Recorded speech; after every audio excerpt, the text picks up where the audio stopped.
आवडे हे रूप गुजिरे सगुण पाहता लोचन सुखावले।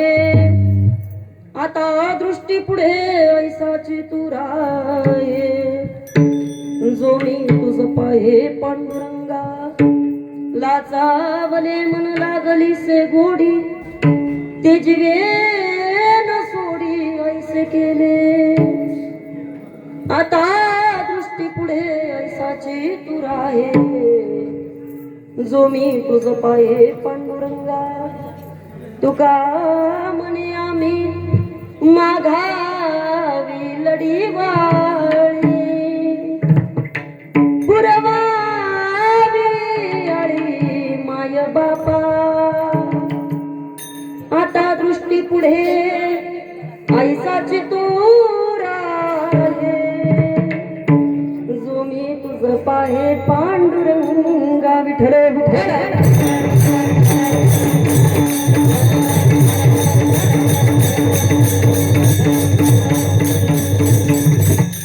पांडुरंग करू प्रथम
प्रवेश मम वाचमिमां प्रसुप्तं सृणजीव यत्य किल शक्तिधर स्वधाम्नाम् अन्यावशहस्तचरण श्रवणत्वगादि प्राणान् नमो भगवते पुरुषाय तुभ्यं समचरण सरोजम सांद्र नीलाभुदाभ पहिल्यासारखं कर जगननिहित पाणी मंडना मंडनानां करुण तुलसी माला कंदरं कणजनेत्रं सदयदवलहासं विठ्ठलं चिंतयामि दयांचे केलिया स्मरण होय सकळ विद्यांचे अधिकरण तेची वंदू श्री चरण श्री गुरूंचे ते नमस्कारोनी आता गुरुने दिला ज्ञान रूपी वसा आम्ही चालवू हा पुढे वारसा इको कमी करा तुम्ही सूर्यामा दिला कवडसा आम्ही चालवू हा पुढे वारसा ओम नमो ज्ञानेश्वरा करुणा करा दयाळा तुमचा अनुग्रह लादलो पावन झालो चराचरी मी कळा कुसरी काहीच नेने बोलतो वचने भावी एका जनार्दनी तुमचा दास त्याची आस पुरवावी मस्तक हे पायावरिया वार करी संताच्या वार करी संताच्या वार करी संताच्या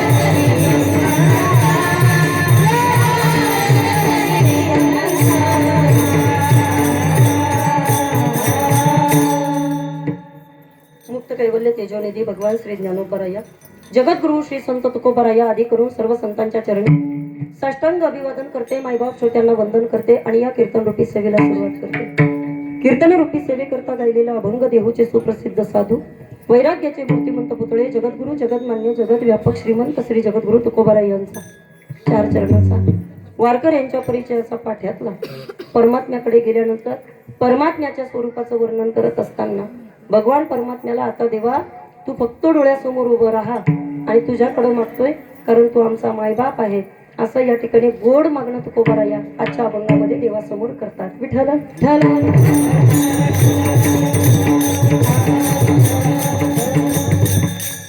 वाघेश्वर वरदायिनी देवस्थानच्या या ठिकाणी प्रांगणामध्ये अतिशय प्रेमानं आनंदानं भक्तिमय वातावरणामध्ये स्वानंद सुखनिवासी गुरुवर्य राम महाराज पोंगडे हरिभक्तपरायण स्वानंद सुखनिवासी गुरुवर्य शंकर महाराज देशमुख यांच्या कृपाछत्राखाली वैकुंठवासी हरिभक्तपरायण दत्तात्रय महाराज दंत यांच्या प्रेरणेनं आणि संपूर्ण आपल्या रायगड भागाचं वैभव रायगड भागाचं भूषण गुरुवर्य हरिभक्तपरायण आमचे असणारे सुरेश महाराज पातेरे ज्यांच्या मार्गदर्शनाखाली आपल्या भावशेत या गावामध्ये हा कार्यक्रमाचं केलेलं या ठिकाणी सुंदर असणारं आयोजन बरीचशी या ठिकाणी आपल्या तालुक्यातील आपल्या परिसरातील नामांकित कीर्तनकार मंडळी प्रवचनकार मंडळी या कार्यक्रमाकरता उपस्थित आहेत मला माहीत नाही या कार्यक्रमामध्ये पत्रिकेत लिहिलेली सगळी नावं इथं असतील की नाही पण आदरणीय हरिभक्तपरायण नामदेव महाराज यादव नथुराम महाराज त्यानंतर हरिभक्तपरायण आमचे गणपत महाराज हरिभक्तपरायण दिनेश महाराज असतील जयेश महाराज असतील अमृत महाराज मोरे राम महाराज महाडिक चंद्रकांत महाराज या सर्व या ठिकाणी मान्यवरांचे मी आभार व्यक्त करते ज्यांच्या विनंतीला मान देऊन इथे येण्याचा योग प्राप्त झाला आमचे परमार्थ प्रेमी परमादरणीय परमश्रद्धेय आपल्या संपूर्ण रायगड भागाचं वैभव रायगड भागाचं भूषण हरिभक्तपरायण आमचे परमार्थ प्रेमी सुधीरजी महाराज पातेरे ज्यांच्या विनंतीला मान देऊन इथे येण्याचा योग आणि त्या निमित्तानं तुम्हा माईबापांचं दर्शन विठ्ठल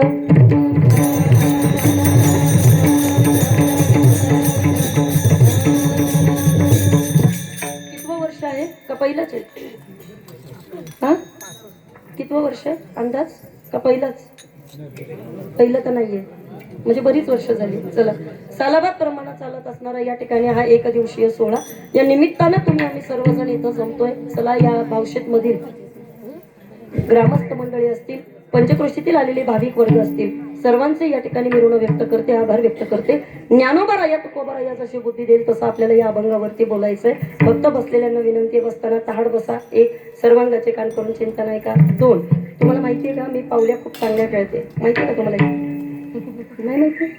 नाही माहिती मावशी मला पावल्या खूप छान खेळता येतात आणि खरं सांगू का पावल्या खेळायचा आनंद संपूर्ण महाराष्ट्रामध्ये फक्त तुमच्या कोकण प्रांतामध्येच आहे. बाकीकडे गेलं ना तर असं टाळकरी पाहूनच ताप येतो. आता कसं व्हायचं आमचं असं होतं पा. हा, पण एक सांगेल मी तुम्हाला, तुमच्या परिसरामध्ये आल्यानंतर मेलेला कीर्तनकार सुद्धा जिवंत करायची ताकद तुमच्या टाळकऱ्यांमध्ये आहे. खरंच ही ताकद आहे. आणि काही काही ठिकाणी इतक्या उत्साहाने जाते बाबा मी कीर्तनाला की बस आज असं कीर्तन करते असं जाताना ठरवून जाते. आणि तिथं गेल्यानंतर टाळकऱ्यांची आई अवस्था पाहिली का असं वाटतं यांच्या साथीपेक्षा मलेरियाची साथ बरी, चिकनगुनियाची बरी. असं वाटतं कुठलाही आजार यावा, फक्त या टाळकऱ्यांचा असा आजार पाहून आहे ना टेन्शन येतं. आणि खरं सांगते तुम्हाला, बऱ्याच वेळेला काय होतं, टाळकरी चांगले असतात, सिस्टीम चांगली नसते. कधी कधी टाळकरी चांगले असतात, सिस्टीम चांगली असते, पण लोक अशा आमच्याकडे टुकटुकू पाहत असतात. एखादा परिसर असा असतो बाबा का जिथे टाळकरी छान मिळतात, सिस्टीम चांगली मिळते, ऐकणारे चांगले मिळतात, कलाकार छान मिळतात. आणि त्या एखाद्या भागात ज्या वेळेला कीर्तन असतं ना त्यावेळेला असं वाटतं तिकडची 100 कीर्तनं आणि तुमच्या इकडचं 1 कीर्तन, हे समाधान आहे. आणि कधी कधी काही कीर्तनं सुधीर दादा आपल्या आनंदासाठी करायचे असतात. तुमच्या इकडचे टाळकरी पाहिलं ना असं वाटतं परमार्थामध्ये याच्याशिवाय दुसरं वैभव नाही गड्या. आणि तसंही तुकोबाने आपल्याला अगोदरच सांगितलंय, तरणा भाग्यवंत नटे हरी कीर्तनात, हरी कीर्तनात, हरी कीर्तनात,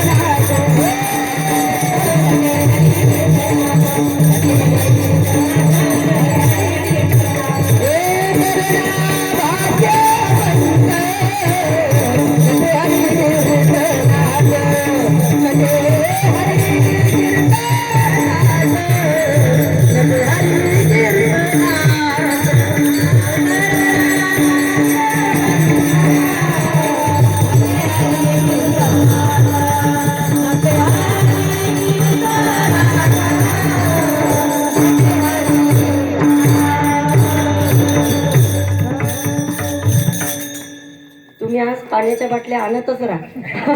आम्ही सगळे संपवणार आहे, काळजीच करू नका. माझ्याकरता 1 2 3 आहेत. एकेका प्रमाणाला एक एक पुरणार आहे आपल्याला. भैरवीला काही गरज लागणार नाही असं वाटतंय, पण पाहू आता. चला, नाचायला कमी पडू नका, बरोबर ना बाबा? पाणी लागलं तर सांगा, हा, फक्त नाचायला कमी पडू नका. आणि कुणी माझ्या अंगावर पडू नका. विठ्ठल विठ्ठल.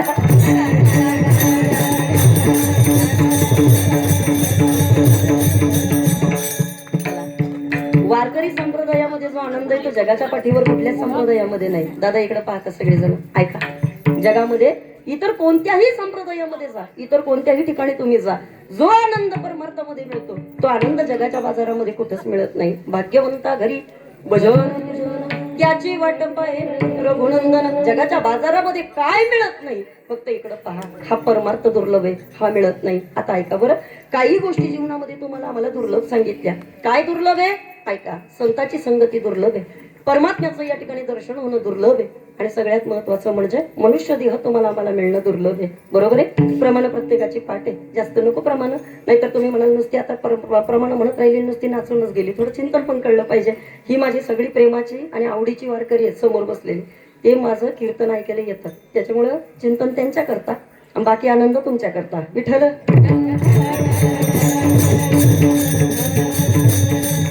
ऐका. प्रपंचामध्ये सुख नाही हे इथं बसलेल्या प्रत्येकाला माहिती आहे. तिथं समाधान मिळत नाही म्हणून आपण इथे येऊन बसतो. काय मत आहे भाऊशे? बोला पटकन. खरं आहे का? महिला वर्ग तिकडे मिळतं का समाधान? नाही मिळत, म्हणून आपण इथं येऊन बसतो. बसलेल्या प्रत्येकाला माहितीये समाधानानं किती प्रपंच करायचा प्रयत्न केला, किती जरी मन लावून आम्ही तिथं या ठिकाणी वागायचा प्रयत्न केला, पण तरी सुद्धा दुःख पदरामध्ये पडतं. काय पडतं पदरात? दुःख पडतं. अजून पुढे सांगते ऐका. जी संतुष्टी मनुष्याला पाहिजे आणि ज्या संतुष्टी करता मनुष्य इकडे तिकडे पळतोय ना, ती संतुष्टी तुम्हाला आम्हाला तसं पाहिलं तर संसारामध्ये प्राप्त होत नाही. सोपं सांगते ऐका. एवढ्या वर्षाच्या तुमच्या प्रत्येकाच्या संसाराचा अनुभव आहे. माझ्यापेक्षा तुम्ही सगळे वयानं ज्ञानानं अनुभवानं मोठी मंडळी आहे. मला असं वाटतं कधी कधी माझं जितकं वय तेवढं तर या लोकांचा बाबा परमार्थाचा आणि संसाराचा अनुभव आहे. खरे का नाही? एवढी वर्ष तर तुम्ही बाबा सगळी लोक परमार्थामध्ये राहिलेली लोक आहेत. पण आता इकडं पहा, मला मागच्यांना विचारायचंय, माझ्याकडे पहा, आज तुम्हाला विचारायचंय. जेव्हा मला काही विचारायचं असेल ना, समजायचं मला ते तुम्हाला विचारायचंय, कारण यांना मी विचारावं इतकी अजून मी मोठी झाली नाही. इकडं पहा, मला फक्त तुम्हाला सगळ्यांना विचारायचंय, खरं खरं उत्तर द्या आणि खरं खरं सांगा. एवढ्या वर्षापासून जो संसार तुम्ही करताय, एवढ्या वर्षापासून ज्या प्रपंचाची तळमळ तुमची चालली आहे, त्या प्रपंचामध्ये असा एखादा दिवस तुमच्या आला का की चला बाद झालं गड्या, संतुष्ट झालो, संतृप्त झालो, आता या ठिकाणी परमार्थाची गरज आहे, आता आम्हाला प्रपंच करायचा नाही, असं कधी वाटलं का? नाही वाटलं. म्हणजे याचा अर्थ काय? संसारामध्ये इच्छा संपत नाहीये. बरोबर आहे ना बाबा? संसारामध्ये तुमच्या आमच्या इच्छा संपत नाही, संसारामध्ये संतुष्टी मिळत नाही. एक आमचे गुरुजींचं वाक्य म्हणून आठवलं म्हणून सांगते. आमचे प्रातस्मरणीय गुरुनाम गुरु वैकुंठवासी जगन्नाथ अण्णा पवार असं म्हणायचे. अण्णा म्हणायचे, परमार्थ करण्याकरता प्रयत्न करावा लागतो, पण संसार करण्याकरता माणसाला प्रयत्न करावा लागत नाही. तुमचं आमचं नेमकं उलट आहे. तुम्ही आम्ही रात्रंदिवस प्रयत्न करतोय, पण संतांनी सांगितलं त्याच्याकरता मुळात प्रयत्न करावा लागत नाही. अजून सोपं बोलते, इकडं पा, लक्ष द्या. सर्वांनी लोकांनी उत्तर द्या मला आणि पटकन सांगा. ताप येतो का कधी कधी तुम्हाला? ताप येतो? येतो ना? कसा येतो? अंग सोडून येतो? हा, इकडं पा. ताप येतो कधी कधी तुम्हाला? बरं ठीक आहे, ताप येतो. मला सगळ्या लोकांनी उत्तर द्या. आपल्याला ताप यावा याच्याकरता आपण कुठला प्रयत्न केलेला आहे का दादा? ताप यावा याच्याकरता कुठला प्रयत्न नाही, तरी पण येतो का नाही? बरोबर आहे ना? तरी पण आपल्याला ताप येतो. बरोबर आहे का? पुरुष वर्ग सगळ्यांनी उत्तर द्या. घरामध्ये बायको भांडते का तुमच्याशी? भांडते का? बाबा तुम्ही बोलले तर माझं कीर्तन कळ. तुम्ही असं माझ्याकडे रागारागाने बघू नका. त्यापेक्षा बोलून मोकळे बा. भांडते तर भांडते म्हणा, नसेल भांडत तर नाही म्हणा. एवढं काय त्याच्यामध्ये? कुठं अवघड प्रश्न विचारलाय दादा? बायको भांडते? इकडं पाच सगळेजण पुरुष वर्ग भांडते का? मला सांगा सगळ्या पुरुषांनी. त्यांनी आपल्या बरोबर भांडावं याच्याकरता तुम्ही कुठला प्रयत्न करता का? बोला बोला, प्रयत्न करता का? तरी सुद्धा त्या भांडतात की नाही? बरं बरं, ऐका इकडं का. पोरं ओरडतात का? पोरं ओरडतात मध्ये आधी कधीतरी? एखादा फटका येतो का पोरांचा? असा ओरडण्याचा आवाज वाढतो का त्यांचा? कधी कधी ओरडतात. बस बाबा भेटले का मला कीर्तनच झाल्यासारखं वाटतं. हे बरं आहे आपलं. माणसानं मोकळं बोलावं, पण ते लोक कुठेही बोलतात, आमचे बाबा कीर्तनात बोलतात. हे बरं आहे. आणि इथं बोललं ना आम्हाला समाधान वाटतं. बाबा आपली पोरं आपल्याला कधीतरी बडबड करतात, पण मला काय म्हणायचं, पोरांनी आपल्याला बडबड करावी याच्याकरता आपण कुठला प्रयत्न केला का? बोला ना. बायकोनं भांडावं याच्याकरता कुठला प्रयत्न केला का? नाही. आपल्याला ताप यावा याच्याकरता कुठला प्रयत्न केला का? नाही. मग आपण काही न करता जर या गोष्टी होत असतील तर समजायचं की प्रपंच हा प्रयत्नानं होत नाही, किंवा प्रयत्न करून प्रपंच होऊच शकत नाही. विठ्ठल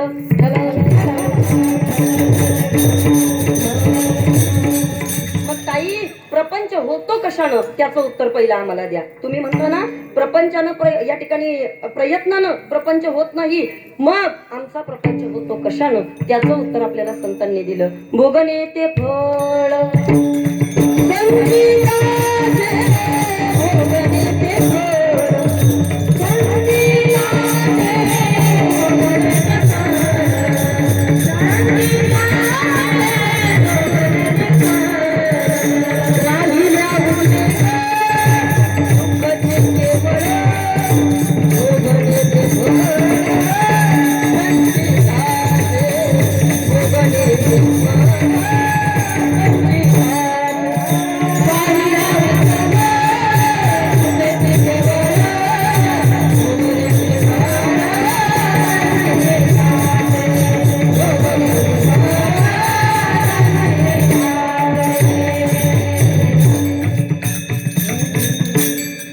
प्रयत्न करा नाही तर नका करू, पण प्रपंचामध्ये दुःख आहे. वाहिल्या उद्वेग दुःखाची केवळ भोगणे ते फळ संचिताचे. इकडं वयाची साठी ओलांडलेली जेवढी माणसं आहेत, कधीतरी बाबा त्यांच्याकडे पाहिल्यानंतर आम्हाला कळतं की खरंच या माणसांनी प्रपंचही केला आणि परमार्थही केला. बाबा तुमच्याकडे पाहिलं, प्रपंचही जमला आणि तुम्हाला परमार्थही जमला. थोडा आम्ही मधल्या गटामध्ये येतो. उदाहरणार्थ 60च्या अलीकडे येऊया. 40 पासून 60 पर्यंतचा वर्ग हा जो मधला पिरियड आहे, त्यांच्याकडे आल्यानंतर आम्हाला थोडीशी शंका येते. आम्ही कीर्तनाला उभं राहिलो का त्यांच्याकडे पाहून असं वाटतं यांना नेमकं काय सांगावं. आता यांना प्रपंच सांगावा का यांना परमार्थ सांगावा? बरं गडबड आहे यांची. ऐका, या 40 ते 60 मधली जी लोक इथं बसलेली असतात ना, यांच्या डोक्यामध्ये निम्मा प्रपंच आणि निम्मा परमार्थ असतो. बरं त्याच्यात पण सांगते, परमार्थात त्यांना त्यांच्या आवडीचा परमार्थ पाहिजे असतो. त्यांना पटलं तर कीर्तन चांगलं झालं म्हणतात, आणि जर नाही पटलं सुधीर दादा, ते म्हणतात यांना आणलं होतं कुठून, याच्याकरता तारीख घेता का, असं ते म्हणतात. आता ऐका, त्याच्यापेक्षा थोडा अजून खाली येऊया. 40शीच्या आतला जो वर्ग आहे, 20 पासून 40 पर्यंत, त्या लोकांची परमार्थाची व्याख्याच बाबा काही शिल्लक राहिलेली दिसत नाहीये. का? कारण त्यांना तुमच्या परमार्थाशी काही घेणं देणंच नाहीये. पण आता नीट ऐका, थोडं उलट या म्हणजे तुमच्या लक्षात येईल. शास्त्र आपल्याला असं सांगतं, 25 पर्यंत माणसानं विद्या कमवावी, 50 पर्यंत माणसानं संसार करावा, 75 पर्यंत माणसानं दान पुण्य करावं, आणि उरलं आयुष्य 75 नंतर तर त्यानं ते भजनाकरता समर्पित करावं. विठ्ठल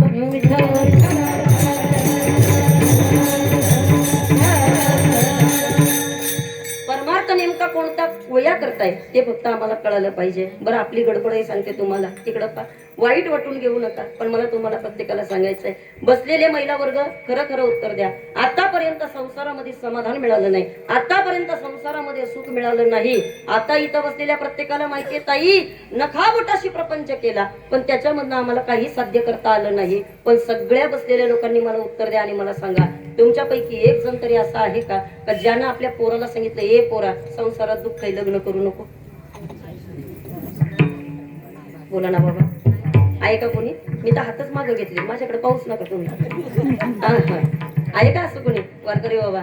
नाही नाही नाही, तुम्ही आम्ही तर संसारामध्ये संतुष्ट नाहीये, पण आपल्या प्रत्येकाची बसलेल्याची इच्छा आहे. पहा बरं, प्रत्येकाला माहितीये संसारामध्ये दुःख आहे. ताई बोला पटकन, टाळकरी, प्रत्येकाला माहितीये संसारामध्ये दुःख आहे, बरोबर की नाही? तरी सुद्धा आपल्यापैकी एक सुद्धा असं नाही का जे आपल्या पोराला म्हणते, हे दादा लग्न करू नको, बरं लय कठीण असतं ते, बाळा लग्न करू नको, खूप जबाबदारी असतं, बाळा लग्न करू नको, फार त्रास असतो. असं कोण बोलतं का? कोणी बोलत नाही. उलट तुमच्या आमच्या प्रत्येकाची इच्छा आहे काय, जसं आपण बुडालो तसं, तुम्हीच बोलताय का नाही सगळेजण इकडं पहा. हा, हे मला का सांगायचंय त्याचं कारण तुम्हाला सांगते. दादा, 25 वयोगटाचा एक पोरगा वडाच्या झाडाखाली आराम करत होता. किती? 25 वयोगटातला एक मुलगा. आमच्या गुरुजींचा दृष्टांत ते म्हणजे 25 वयोगटातलं त्याचं वय असताना एका वडाच्या झाडाखाली तो आराम करत होता. आणि तेवढ्यामध्ये एक चांगला कर्तबदार पुरुष त्याच्या जवळ आला. कर्तबदार पुरुष जवळ आल्याच्या नंतर त्या कर्तबदार पुरुषानं त्याला सांगितलं, म्हटले काय रे बाळा, तुझं वय किती? त्यानं सांगितलं, माझं वय 25. आता मात्र तो कर्तबदार पुरुष होता, त्यानं उत्तर दिलं आणि सांगितलं, काय रे, पोरासारखा पोरगा तू आणि खुशाल वडाच्या झाडाखाली झोपून आराम करतो, असं आयुष्य वया घालवतो, तुला कळत नाही का? अल्प आयुष्य मानव देह, शतगणी लेते अर्धरात्र खाय, मध्ये बालत्व पेढा रोग क्षय, काय भजनासी उरले ते पाहेगा. तुला काही प्रमाण माहित आहेत की नाही? आयुष्य जात आहे पहा, काळ जपत से महा, स्वहिताचा घोर वहा, ध्यानी रहा श्रीहरीच्या, आपुलिया हिता वंदे रागता, धन्य माता पिता हित ते करावे देवाचे चिंतन. तुला ही प्रमाण काही माहित आहे का नाही? तुला तुझ्या हिताची काही काळजी आहे का नाही? त्यानं सांगितलं, काका काय झालं, कशा करता म्हटले तुम्ही इथं आला? त्यानं सांगितलं, अरे 25 वय तुझं चालू आहे आणि खुशाल वडाच्या झाडाखाली बसून आपला वेळ वाया घालवतो, समजत नाही का तुला? त्यानं सांगितलं, म्हटलं ठीक आहे काका. असा उठून बसला आणि विचारलं, काका तुमचं काय मत आहे, मी काय केलं पाहिजे? काकानं सांगितलं, अरे काय केलं पाहिजे म्हणजे, तुझ्यासारखी पोरं अरे या ठिकाणी पैसे कमवतात, तुझ्यासारखी पोरं नोकरी धंदा करतात, तुझ्यासारखी पोरं चांगलं आई वडिलांचं नाव मोठं करतात, आणि तुला या ठिकाणी काहीच करता येत नाही. तो म्हटला, काका मी काय करावं तेवढं सांगा. तो म्हटला, अरे बाळा तुझ्या वयामध्ये तू कमीत कमी 2 रुपये कमवले पाहिजे. त्यानं विचारलं, काका ठीक आहे, आता तुम्ही म्हणताय म्हणून मलाच तुम्हाला विचारायचं, सांगा बरं कमवलेच काका मी 2 रुपये? तुम्ही म्हटल्याप्रमाणे मी पैसे कमवायला लागलो, पण मला उत्तर द्या त्यानं काय होईल? काकानं सांगितलं, बाळा जर तू पैसे कमवायला लागला, उद्या कोणतरी तुला पोर देईल. बोला पटकन, बरोबर आहे की नाही? बोला ना बोला ना, का तुमच्याकडे अशाच पोरी देतात? बरोबर आहे बरोबर आहे, काहीतरी आपल्याला कमवलेलं. ऐका ऐका, त्यानं जायला, बाळा जर 2 रुपये कमवले तर उद्या कोणीतरी तुला पोर देईल, अरे तुझं लग्न होईल. तो म्हटला, काका ठीक आहे, मी पैसे कमवले, माझं लग्न झालं, मला कोणीतरी मुलगी दिली, पण त्यानं काय होईल? काका म्हणले, अरे लग्न झाल्यावर मोक्ष थोडीच मिळतो. लग्न झाल्यावर मोक्ष मिळतो का? माणूस संसाराला लागतो बाळा, तुला मुलं बाळ होतील. बरं ठीक आहे काका, तुम्ही म्हटल्याप्रमाणे मी पैसे कमवले, मला मुलगी भेटली, मला मुलं बाळ झाली, पण त्यानं काय होईल? त्यानं सांगितलं, काका अरे बाळा जर का तुला मुलं बाळ झाली का मग तू त्या मुलाबाळांना शाळेत टाकायचं, त्यांना तू लहानाचं मोठं करायचं. एकदा का तू त्यांना लहानाचं मोठं केलं का मग मात्र तुझ्याकडच्या सगळ्या जबाबदाऱ्या संपून जातील, मग ती पोरं कमवतील आणि तू आयतं त्यांच्या जीवावर बसून खायचं, काळजी करायची नाही. तो म्हटला, काका पण मी आता काय करतोय? आता पण मी मग त्याच्याकरता एवढं सगळं करायचे? बोला ना पटकन, गरज आहे का? नाही ना. इकडं पहा सगळेजण. काका आताही मी तसंच या ठिकाणी बसून खातोय ना. आपला प्रॉब्लेम सांगते काय. त्या पोरानं उत्तर दिलं आणि सांगितलं काका हा प्रॉब्लेम तुमचा नाही. मग मी माझ्या वडिलांच्या जीवावर आयतं बसून खातोय, एवढं फक्त तुम्हाला बघवत नाही, हा तुमचा प्रॉब्लेम आहे. म्हणजे आपल्या प्रत्येकाची बाबा एक आता सवय झाली, जे दुःख आपल्याला मिळाले ते समोरच्याला सुद्धा मिळालं पाहिजे. जो त्रास आपल्याला होतोय तो समोरच्याला सुद्धा झाला पाहिजे. आणि तसंही या जगामध्ये बाबा कोण सुखी आहे सांगा बरं. जो देखे सो दुखिया बाबा, सुखिया कोणी नाही रे. कुणी सुद्धा या जगामध्ये आम्हाला सुखी दिसत नाहीये. इथं संतुष्ट असा हा विषय कुणाचा नाहीये. पण तरी सुद्धा ऐका, संतांनी आपल्याला सुखाकरता दोन पर्याय दिले. कुणाच्या संगतीमध्ये सुख मिळतं असा संतांना एका साधकानं प्रश्न विचारला. उत्तर मिळालं, एक माणसाला थोराच्या संगतीमध्ये सुख मिळतं, नाहीतर दोन माणसाला माय बापाच्या संगतीमध्ये सुख मिळतं. विठ्ठल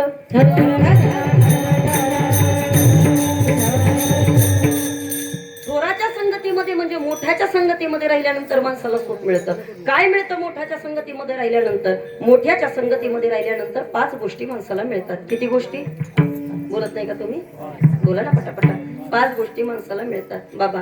मोठ्याच्या संगतीमध्ये राहिल्यानंतर माणसाला अहिंसा कळते. मोठ्याच्या संगतीमध्ये राहिल्यानंतर माणसाला धैर्य कळतं. मोठ्याच्या संगतीमध्ये राहिल्यानंतर माणसाला दया कळते. मोठ्याच्या संगतीमध्ये राहिल्यानंतर माणसाला पश्चाताप प्रायश्चित्त काय ते कळतं. आणि मोठ्याच्या संगतीमध्ये राहिल्यानंतर माणसाला प्रेम कळतं. विठ्ठल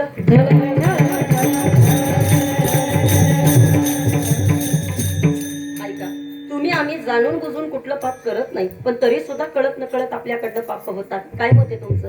बोला बोला पटकन बाबा. कळत न कळत तुमच्या आमच्या हातून कितीतरी पाप होतातच ना. मग त्या पापाचं प्रायश्चित्त कधी ना कधीतरी आपल्याला भोगावं लागतं. आणि शास्त्र आपल्याला सांगतं काय, जगी जीवनाचे सार घ्यावे जाणून सत्वर, जैसे ज्याचे कर्म तैसे.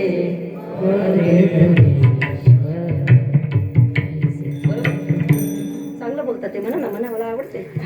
इकडं पा सगळेजण.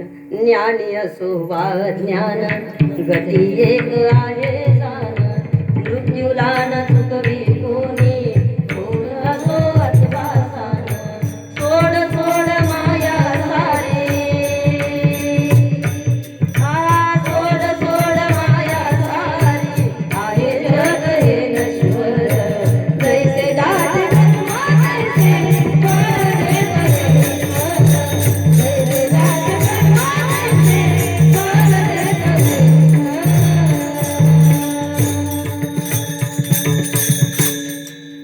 थोराच्या संगतीमध्ये राहिल्यानंतर हा फायदा आहे दादा. जाणून बुजून कोणी पाप करत नाही, पण कळत न कळत आपल्याकडनं पाप होतं. आणि शास्त्र आपल्याला सांगतं कळत न कळत केलेली पाप सुद्धा माणसाला बाबा भोगावी लागतात. मला सांगा, धर्मराजा स्वर्गाच्या दिशेनं निघाला आणि स्वर्गाच्या दिशेनं जात असताना एक अंगठा धर्माचा गळाला. किती? बोला ना. एक अंगठा धर्माचा गळाला.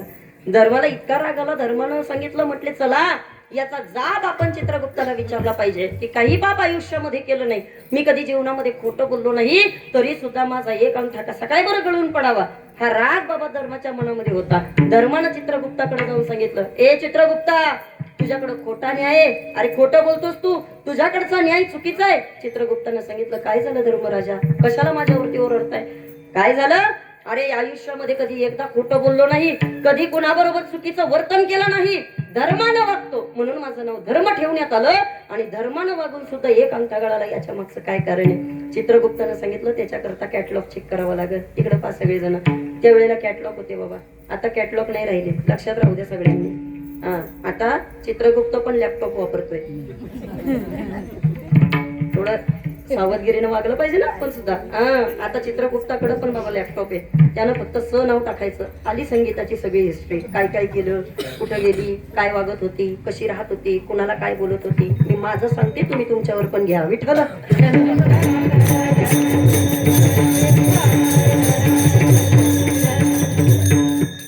लोकांना वाटतं कीर्तन करायचं नाही, कीर्तन करायचंच फक्त लॅपटॉप आहे. तसं काय नाही, सगळेच आहे तिथं. पण ऐका आता, त्यानं सांगितलं कॅटलॉग उघडावं लागेल. धर्मराजा 2 मिनिटं बसा म्हटले, तुमचा कॅटलॉग चेक करतो. कॅटलॉग चेक केला आणि चित्रगुप्ताला बाबा कुठंच त्याच्याविषयी पाप सापडत नव्हतं. पण त्यानं विचार केला आता हे आपल्या अंगलट येत आहे का काय, आणि मग एखादा पाप सांगितलं पाहिजे ना, त्याच्याकरता त्यानं सांगायला सुरुवात केली. म्हटले आठवलं धर्मराजा तुम्ही आयुष्यामध्ये एकदा खोटं बोलले. धर्मराजा म्हटलं शक्यच नाही, सगळं करून पहा पण मला माहितीये मी जीवनामध्ये कधी खोटंच बोललो नाही. त्यानं सांगितलं सांगा असा कोणता दिवस आहे ज्या दिवशी मी खोटं बोललो. आणि त्यावेळेला चित्रगुप्तानं उत्तर दिलं आणि सांगितलं आठव धर्मा, कौरव आणि पांडवांचं युद्ध चाललं होतं. युद्धामध्ये भीमानं अफवा पसरवली होती अश्वत्थामा मेला, अश्वत्थामा नावाचा हत्ती मेला होता. पण तरी सुद्धा दुर्योधनाचा मुलगा अश्वत्थामा त्यावेळेला जेव्हा दुर्योधन असा तिथं पडलेला होता ना रणांगणामध्ये, त्यावेळेला दुर्योधनाला कुणीतरी जाऊन सांगितलं अश्वत्थामा मेला.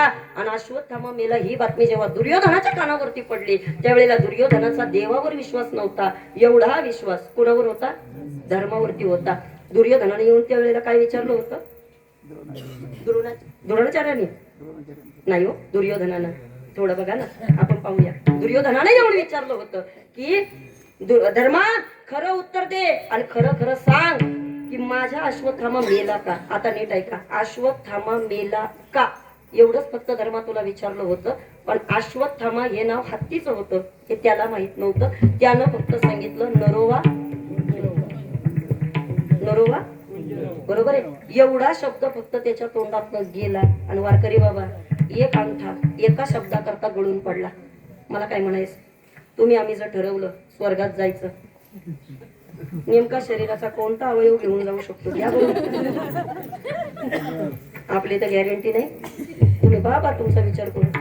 मला तर कधी कधी बाबा रोज टेन्शन येतं. खरं सांगू का टेन्शन येतं. एकतर आपल्याला वारकऱ्यांना प्रमाण लिहून दिली जन्म घेणे लागे वासनेच्या संगे. खरंय का, खरंय खरंय बाबा. मला माझं टेन्शन आहे, मला तुमचं नाही पण मला माझं टेन्शन येतं. ते रोज अशी पाकिट घ्यायची सवय झाली ना. कधी कधी वाटतं सुधीर दादा मरताना काय पाकिट पुढे येते का काय. इतकं कठीण आहे आयुष्य. आपण बोलतो हे इथं बोलतो ना हे फार बरं आहे, पण तरी सुद्धा करायला गेलं तर ते फार मात्र कठीण आहे. ही माझी भाषा नाहीये. संत सांगतात वाचावदे परी करणे कठीण,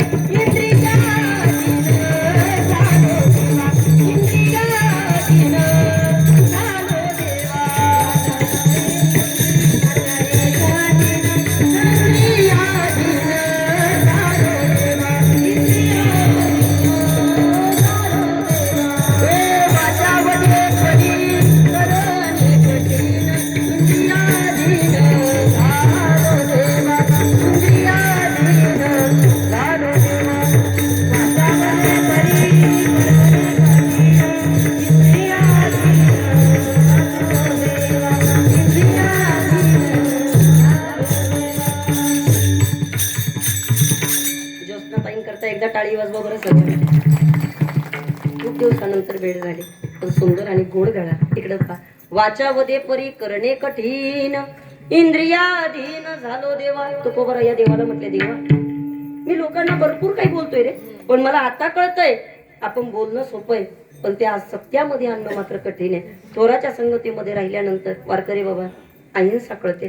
थोराच्या संगतीमध्ये राहिल्यानंतर माणसाला सत्य कळतं. तुम्ही पहा सत्य तू सत्य तू सत्य तू विठ्ठल हे कोणामुळं कळालं आपल्याला, ज्ञानोबा तुकोबांमुळं कळालं. एक बोलू आमच्या गुरुजींनी सांगितलंय मला. ते म्हटले जी माणसं सतत खरं बोलतात एक दिवशी ते बोलतात ते खरं होतं. जी माणसं सतत खरं बोलतात एक दिवशी ते बोलतात ते खरं होतं. आणि जी माणसं सतत खोटं बोलतात ते खरं बोलले तरी खोटं वाटतं. विठ्ठल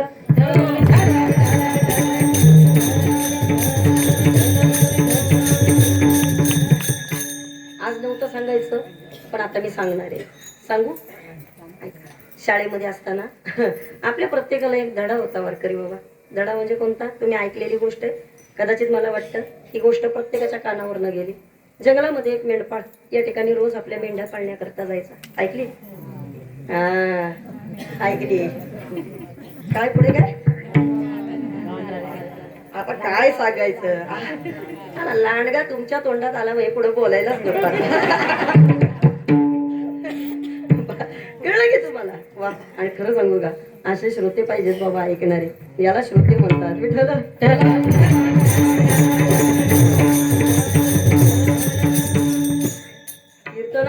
आयुष्यभर करते, पण असे श्रोते मिळत नाही, समाधान मिळत नाही. आणि वक्त्याचं समाधान हे श्रोत्यांमध्ये असतं. आणि त्यात सवय झालेली आहे ना, आता चांगले श्रोते पुढे असले पाहिजे, चांगले श्रोते पुढे असले पाहिजे, ती सवय झाल्यामुळे थोडी गडबड होत चालली बाबा. माझा आता स्वतःचा स्वार्थ व्हायला लागला की मी जे सांगते ते लोकांनी ऐकावं, माझ्याशी त्यांनी बोलावं, माझ्याबद्दल त्यांनी प्रतिसाद द्यावा, हा माझा स्वतःचा स्वार्थ आहे. आमच्याकडे पहिला एक ताशा वाजवणारा होता. ताशा कळतो बाबा? आमच्याकडे पूर्वी एक 25-30 वर्षापूर्वी तो ताशा वाजवायचा गावामध्ये. सारिका ताई, त्याला पहिलं ना कोणीतरी 5 रुपये 10 रुपये द्यायचं ताशा वाजवायला. कुणी त्याला हळदीला न्यायचं, चल हळदीला 5 रुपये घे, 10 रुपये घे. त्यावेळेला कुठे पैसे होते ताशावाल्यांना? होते का? बोला की नव्हते ना. त्यावेळेला त्याला आमच्या तिकडं ताशा वाजवायला गेला, हळदीला, कुणाच्या वरातीला, ह्याला त्याला, का कोणी 5 रुपये द्यायचे, 10 रुपये द्यायचे. त्याचं प्रारब्ध बदललं. आणि आम्ही जसं मुंबईला गेलो तसं त्याच्या नशिबानं तो सुद्धा सुधीर दादा मुंबईला आला. एका सिंगर बरोबर त्याची ओळख झाली. आणि जशी त्याची एका सिंगर बरोबर, गायका बरोबर ओळख झाली, त्या गायकानं त्याला ड्रमसेट वाजवण्याची संधी दिली. ड्रमसेट मोठं व्यासपीठ दिलं त्याला. आणि जसं त्याला मोठं व्यासपीठ दिलं, आता ऐका, मग नंतर पुन्हा 5-10 वर्षामध्ये त्यानं मुंबईमध्ये खूप चांगलं नाव कमवलं, पैसे कमवले, चांगलं घर घेतलं, एवढी प्रतिष्ठा झाली. आणि मग 5-10 वर्ष राहून जेव्हा तो परत गावाला आला, आमच्या समोरची घटना आहे. त्याला एक जण आलं आणि अर्थात गावातल्या लोकांना माहित असतं अगोदर कोण काय आहे, कसं आहे ते, हा लोकांना माहित होतं. आणि मग एक जण आला तिथं आणि त्यानं सांगितलं, ए चल येतो का ताशा वाजवायला, 10 रुपये देतो. असला राग आला त्याला. ए मी तुला आता काय तसा वाटलो का? ताशा वाजवणार तुला वाटलो का? 10 रुपयासाठी येईल असं तुला वाटलं का? ऐका, मला वाटतं कमी अधिक प्रमाणात का होईना, पण आमच्यासारख्या कीर्तनकारांचं सुद्धा आता तसंच होत चाललंय.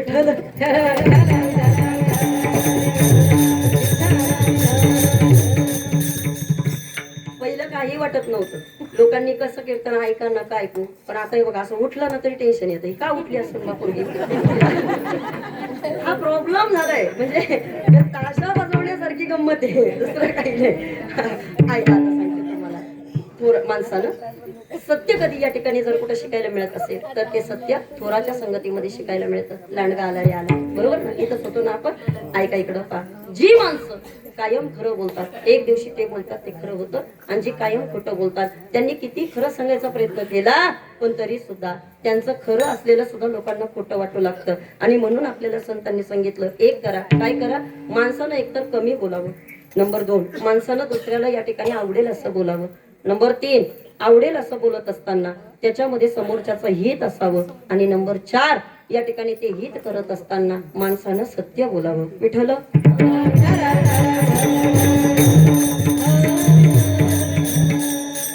काही लोकांना सवय असते, तुम्ही पहा, काही लोक विनाकारण एखाद्याची स्तुती करतात, विनाकारण एखाद्याची स्तुती करतात. वैकुंठवासी प्रातस्मरणीय गुरुनाम गुरु मामासाहेब दांडेकरांचं वाक्य.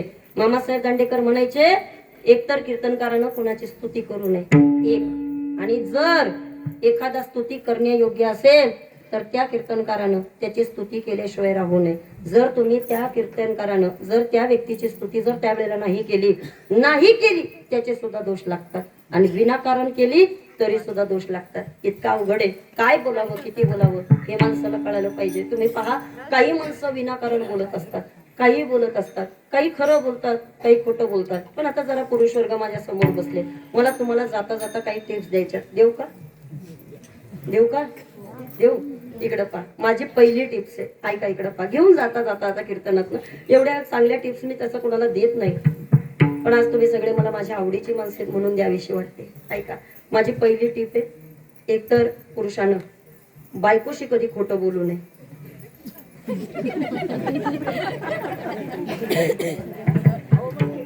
बायकोशी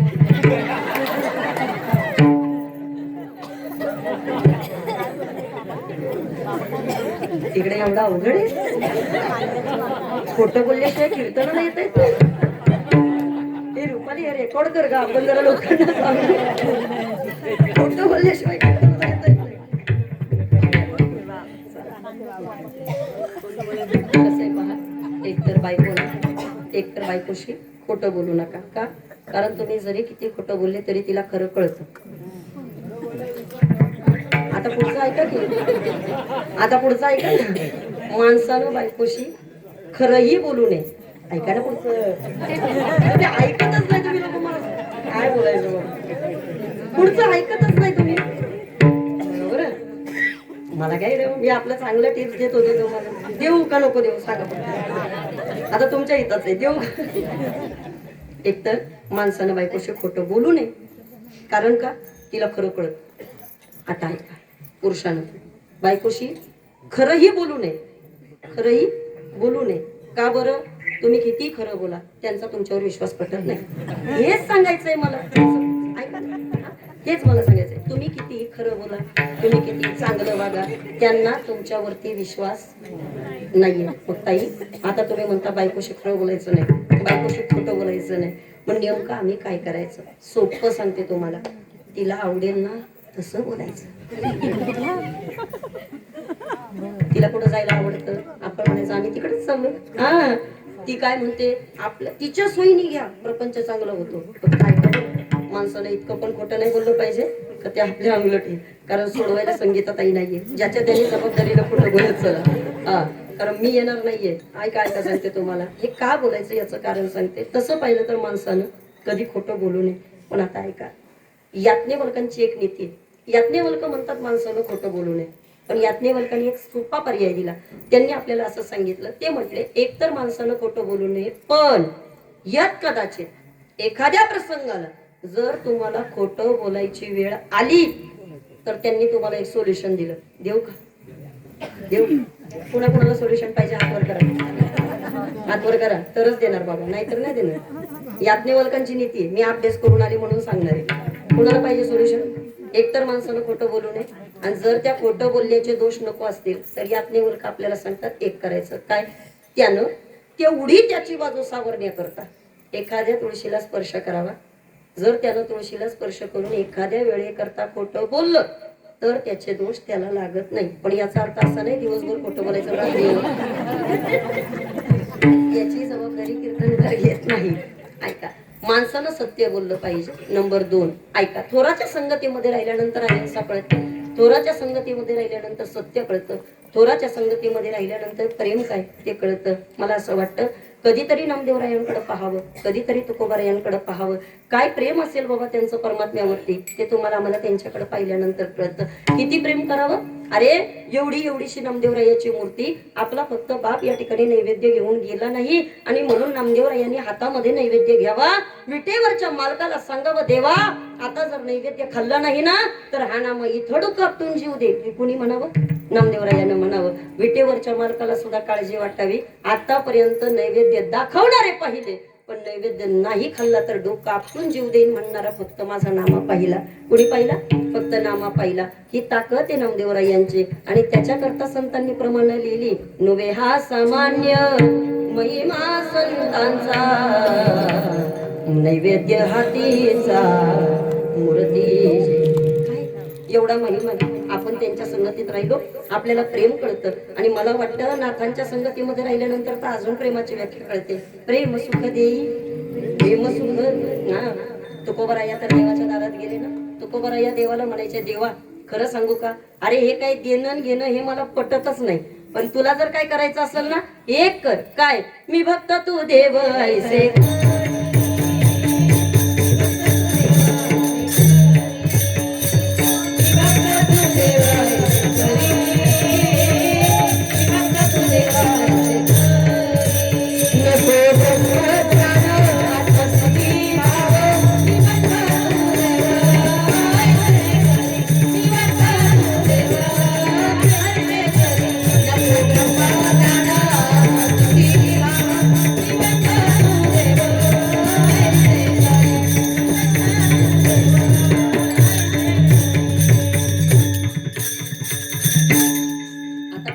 लागला. सांगते तुम्हाला आता, इकडे बा, ताड बसा सगळेजण, ताड बसा.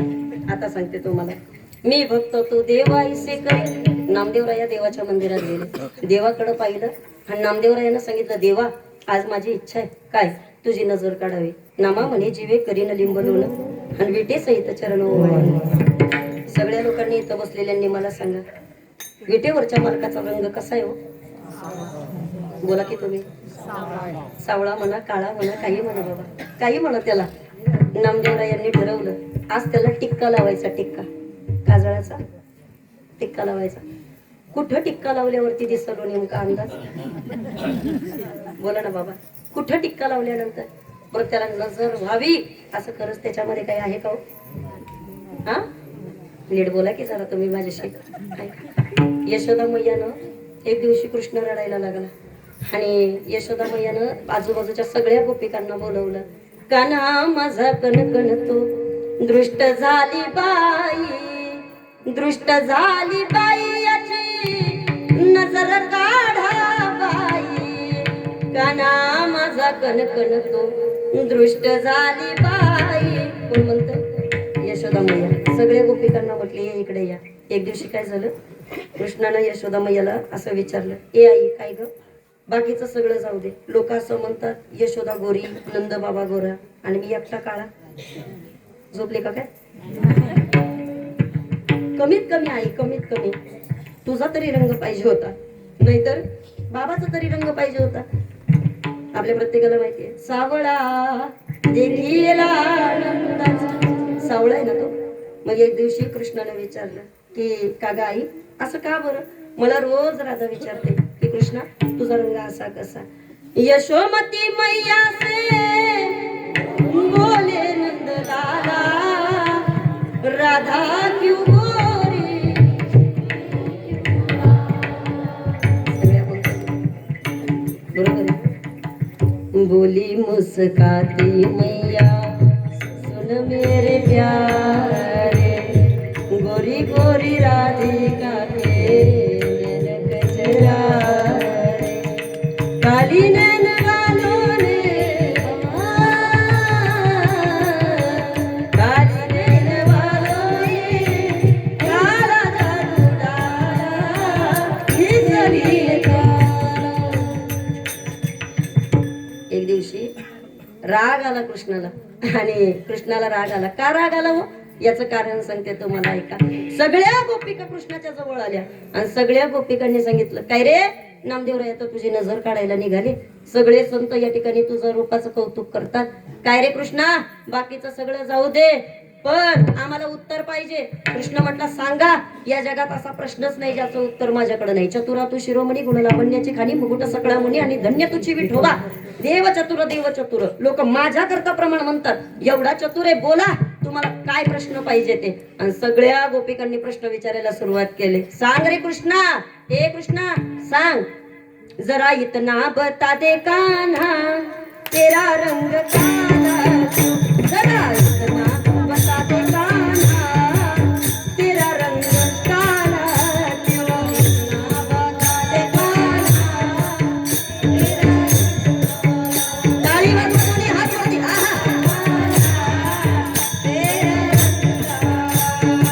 हे कृष्णा सांग बरं तुझा रंग एवढा काळा काळा का बरं? कृष्णानं या ठिकाणी विचार केला यांना काय उत्तर द्यावं आणि कृष्णानं सगळ्या गोपिकांना सांगितलं. आठवलं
उन सखियों का दिल काला।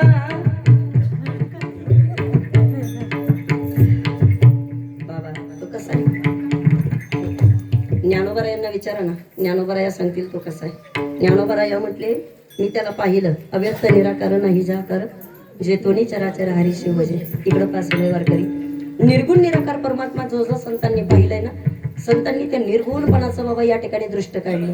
कारण का, तो निर्गुण असणारा परमात्मा ज्याला ज्याला दिसलाय त्याला विचारा त्याचं स्वरूप कसं आहे. योग या दुर्लभ तो म्या देखील साजने, पाहता पाहता मना नकोरे धनी.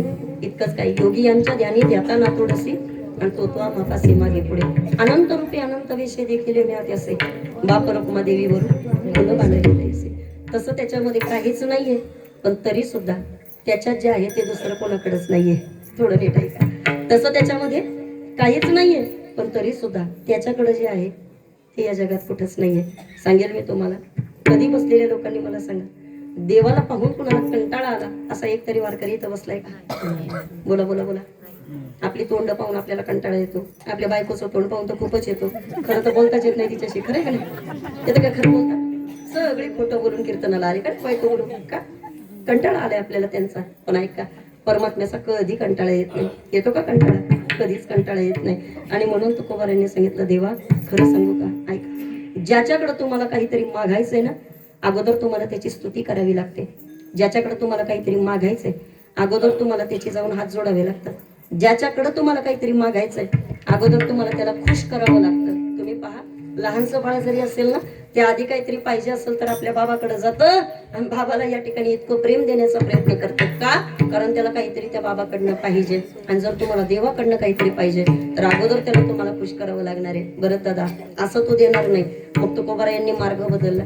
महाराज म्हटले, प्रपंचाचं तर काही मागायचं नाही, परमार्थाचं मागायला गेलो तरी अडचण आहे. काही मागणे हे अमानुचित, वडिलांची रीत जाणत असो. परमार्थाचं मागायला गेलो तरी वडिलांची रीत आडवी येते. मग आज मागायचं तर आहे, पण मागायचं कसं काय? त्यांनी सांगितलं, एक करायचं, आधी देवाची स्तुती करायची आणि मग देवाकडे मागायचं. आणि मग देवाच्या स्वरूपाकडे तुकोबारा यांनी पाहावं आणि सांगावं, देवा अरे तुझं रूप कसं आहे आणि ते आवडतंय. अभंगाचं पहिलं चरण.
असेल, मला वाटतं हे फक्त त्यांनाच माहिती असेल.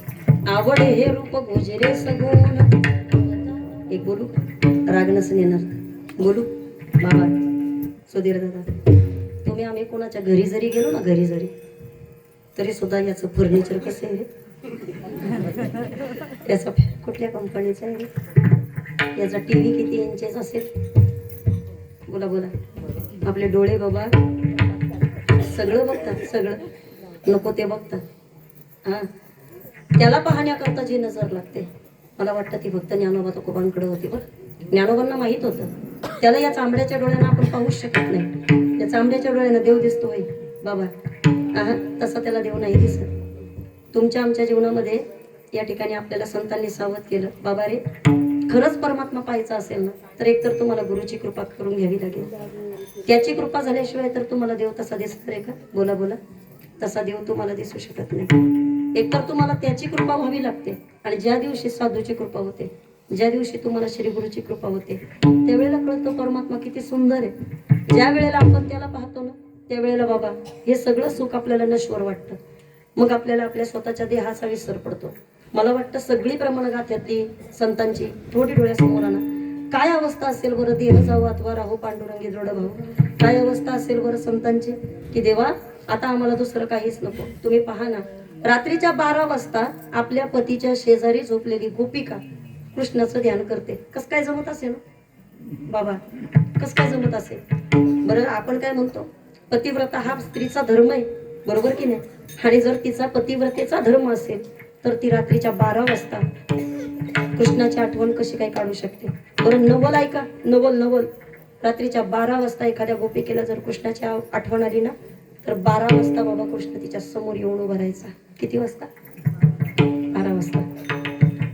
प्रेम कशाला म्हणतात, ध्यान कशाला म्हणतात, रूपाचं सौंदर्य काय असतं, कधीतरी एखाद्या गोपीकडे पहा, म्हणजे तुम्हाला कळेल. ज्ञानोबा यांनी त्या गोपिकेची अवस्था एका गवळणीमध्ये व्यक्त केली. ज्ञानोबा यांनी पाहिलं तिची अवस्था काय आहे ते. तिला विचारलं कृष्णानं, का ग रात्रीच्या 12 वाजता नेमकी तुला माझी आठवण का बरं आली. तिनं उत्तर दिलं आणि सांगितलं, कृष्णा खरं सांगू का, तुझं विना एकली रे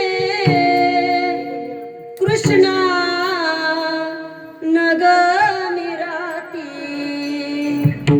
तव तुवा नबल गेले वेणू घेऊन हाती आलिये त्याची सोय तुझी म्या ओळखली गती. ती गवळण रात्रीच्या 12 वाजता सांगते. थोडं ध्यान इकडे तिकडे गेलं. कोणतरी बोलत होतं का मध्ये, तुम्ही बोलत होते का, गडबडले नव्हे. म्हटलं काय झालं नेमकं. 12 वाजता गोपिकेला आठवण यावी आणि 12 वाजता तिनं सांगावं, ए कृष्णा तुला माहितीये का, अरे मला तुझी आठवण आली, पण मला आता कळालं काय, आली आहे तिची सोय तुझी मी ओळखली गती. आणि मग आता मला समजलं, नवल हे वाल भारे कैसे जोडले जीवा दुसरे दुरी ठेले प्रीती केला रिघावा. ज्ञानोबा यांनी तिची अवस्था सांगितली. रात्रीच्या 12 वाजता पतीच्या शेजारी असताना जर कृष्णाची आठवण येते तर नेमकं काय त्या स्वरूपाचं चिंतन असेल, थोडा विचार करण्यासारखी गोष्ट आहे. मला वाटतं ज्ञानोबा यांनी बाबा एकदाच फक्त देवाला पाहावं. ज्ञानोबा यांनी सांगावं, देवा आयुष्यामध्ये धन्यता कशाला म्हणतात ते तुझ्या रूपाकडे पाहिल्यानंतर कळालं. तुमचं आमचं सौंदर्य काय बाबा कालांतरानं नष्ट होतं. माणसं या रूपावरती बाळतात का बाळतात मला अजून चिंतन कळालं नाही. माणसं या स्वरूपाकडे पाहतात का पाहतात मला अजून कळालं नाही. वास्तविक पाहता या स्वरूपावरती बाळतो हीच आपली सगळ्यात मोठी चूक आहे. सांगू तुम्हाला, हे स्वरूप कधी धोका देतं, कधी धोका देतं. सोपं विचारते, सांगा लग्नात फोटो काढतात का तुमच्याकडे, काढतात. मजा आहे कॅमेरेवाल्यांची. ऐका, मला वाटतं आमच्या इकडचे कॅमेरेवाले इकडेच पाठवून दिले पाहिजे. ऐका, लग्नात फोटो काढतात तुम्ही, मला एक उत्तर द्या, त्या फोटोंचा फायदा काय. बोला. मला तर कधी कधी असं वाटतं ना बाबा, ते फोटो म्हणजे फक्त जखमेवरच्या खपल्या काढणं. ते म्हणाल ताई मग तू काढले नाही का? मी फोटो काढले पण अल्बम नाही घरी आणलं, बघायचंच नाही. का बरं? याचं कारण सांगते. एकतर काय होतं, 5-10 वर्षानंतर आपण ते अल्बम कधीतरी काढतो, ते जर आपल्या हातामध्ये आले, आपल्याला पाहून भीती वाटते. अरे असं होतं आपण. हा? कधी इमॅजिन करा ना तुम्ही, काय बिकट अवस्था या संसारामध्ये आपली होती. आणि आपलं रूप बाबा काय बघण्यासारखं आहे. पाहायचं ना, ज्ञानोबांकडे चला. ज्ञानोबानं एकच रूप पाहिलं, पण ज्ञानोबा म्हटले इतकं पाहिल्यानंतर समाधान झालं. किती रूप पाहता लोचनी, रूप पाहता लोचनी,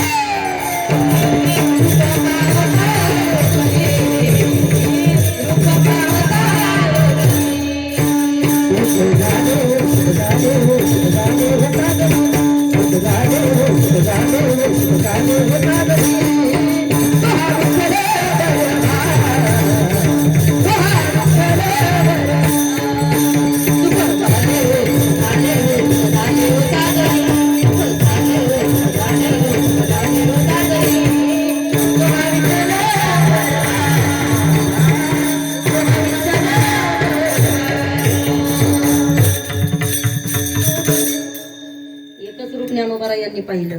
दुसरा फोटो बघायचाच नाही, हे कोणी ठरवलं? ज्ञानोबा यांनी ठरवलं. बरं, ज्ञानोबा यांनी तोच फोटो कानोपात्राला दाखवलाय. खरंय का? बोला ना वारकरी बाबा, तुम्हाला झोप आली का?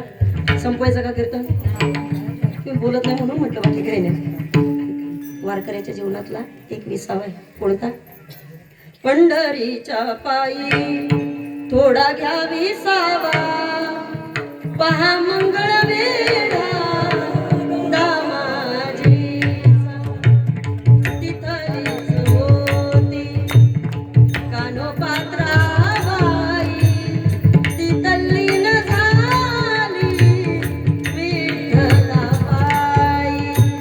हरी विजय ग्रंथ देतो यानी वाडा, पहा मंगळ वेढा दामाजीचा, दामाजीचा. तोच फोटो कानोपात्राला दाखवला. कानोपात्रा 16 वर्षाची, आणि 16 वर्षाच्या कानोपात्राला विटेवरच्या मालकाला पाहिल्यानंतरची अनुभूती आहे. राजस सुकुमार मदनाचा पुतळा, जे ज्ञानोबांनी सांगितलं, तो खरंच मदनाचा पुतळा आहे का? तो खरंच मदनासारखा कोवळा आहे का? राजस आहे का? सुकुमार आहे का? हे पाहण्याकरता कानोपात्रानं म्हणे त्याचा अंगठा दाबून पाहिला विटेवरच्या मालकाचा. खरंय ना बाबा? पण ऐका ना, इकडं पहा.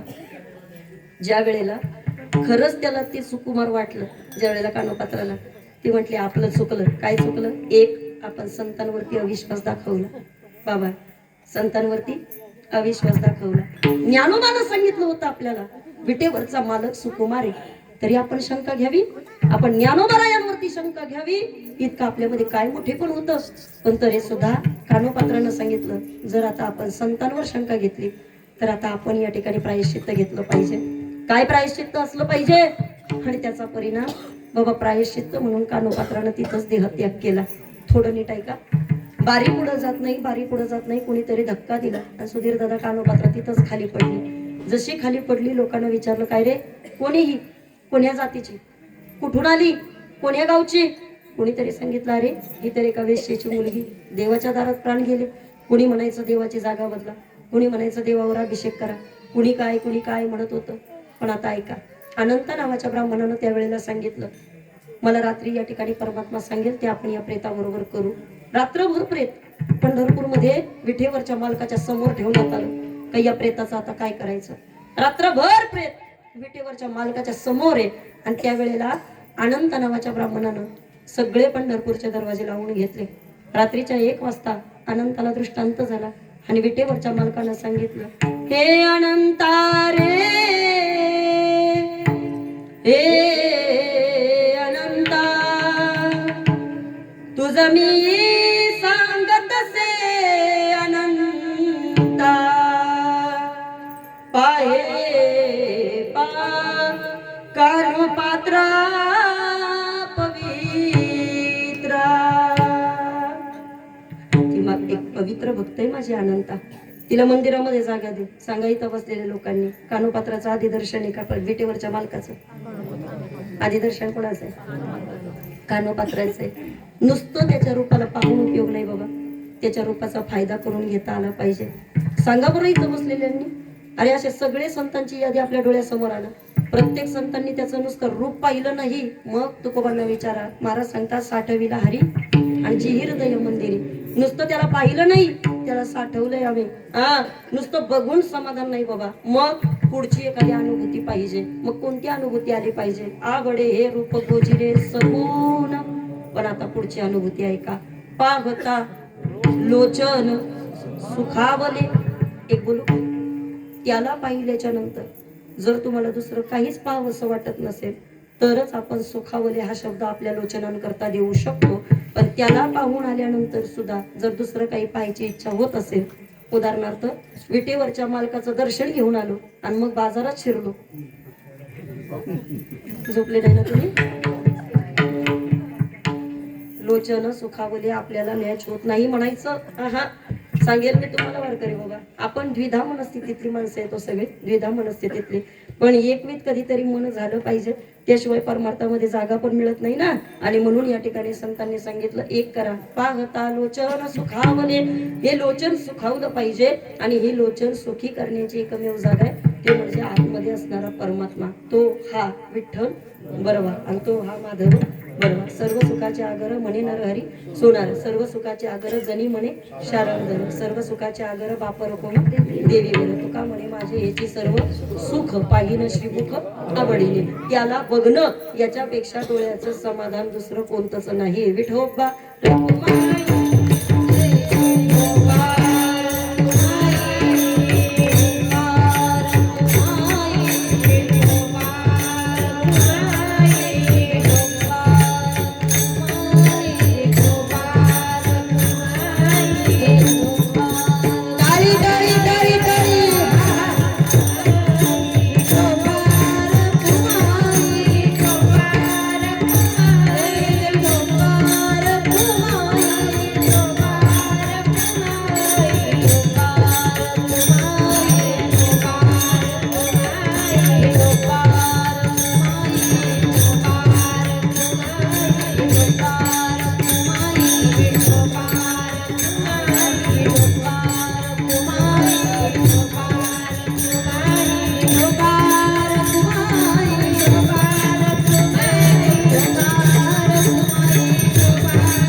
अभ्यासक श्रीजी महाराज पातेरे यांच्याकरता एकदा जोरदार टाळ्या झाल्या पाहिजेत.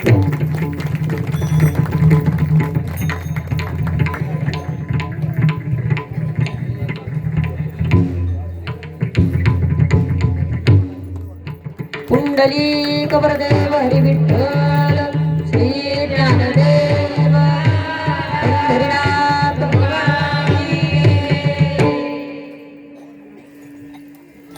अभंगाच्या पहिल्या चरणाचा भावार्थ आपण पाहिला. किती वाजले काय माहिती, किती वाजले? 11:15 वाजले. कार्यकर्ते म्हटले 11:30 किती 11:15 झाले. चला म्हणजे आता बोनस मिळणार आहे मला म्हणायचं. चला इकडे इकडे पहा सगळेजण ऐका.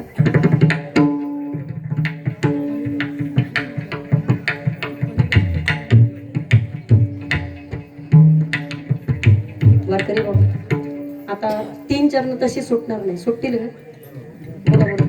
तशी सुटतील नाही? सुटणार नाही. मग त्या पहिल्या प्रमाणाला कंटिन्यू करू का थोडा वेळ अजून? मला बोलायचंय अजून त्याच्यावरती थोडं बोलू का अजून? चालेल. इकडं पहा. देवाचं रूप पाहिल्यानंतर या ठिकाणी काही लोक म्हणतील ताई तो परमात्मा आम्हाला काय देणार आहे त्याचं उत्तर आम्हाला द्या. सांगू तुम्हाला, त्याचं रूप पाहिल्यानंतर कोणती इच्छा व्यक्त करा, चांगली असू दे नाही तर वाईट, तो ती पूर्ण करतो. कसं काय म्हणता होता असं सांगते तुम्हाला. पहा बटू अवतारामध्ये वामन अवतारामध्ये इथं बसलेल्या प्रत्येक वारकऱ्याच्या कमीत कमी ऐकण्यातला आहे. तुका म्हणे बळी आणि जीव दिला पायाकडे. बरोबर आहे ना वारकरी बाबा? त्यावेळेला असं म्हणतात बळीची मुलगी तिथंच होती आणि ज्या वेळेला कृष्ण कन्हैया परमात्मा तिच्या जवळ आला होता त्यावेळेला कृष्ण कन्हैया परमात्मा जेव्हा तिच्या समोर आला त्यावेळेला त्याला पाहिलं आणि त्याला पाहिल्याच्या नंतर तिच्या मनामध्ये एकच इच्छा झाली. कोणती? की अरे इतकं सुंदर पोरग या ठिकाणी ज्या आईला या ठिकाणी मिळालं असेल ती आई किती भाग्यवान असेल. आणि अशा एखाद्या सुंदर मुलाला जर मला आई म्हणून स्तनपान करायची जर या ठिकाणी इच्छा झाली किंवा जर मला संधी मिळाली तर ते माझं किती सौभाग्य असेल. आता ऐका. न सांगता तुम्हा कळू येते अंतर विश्वी विश्वंभर परिहाराचे न लगे. फक्त बघितलंय कशाला? देवाच्या रूपाला. सावकाश डायरेक्ट टाळच ठेवला तुम्ही तर.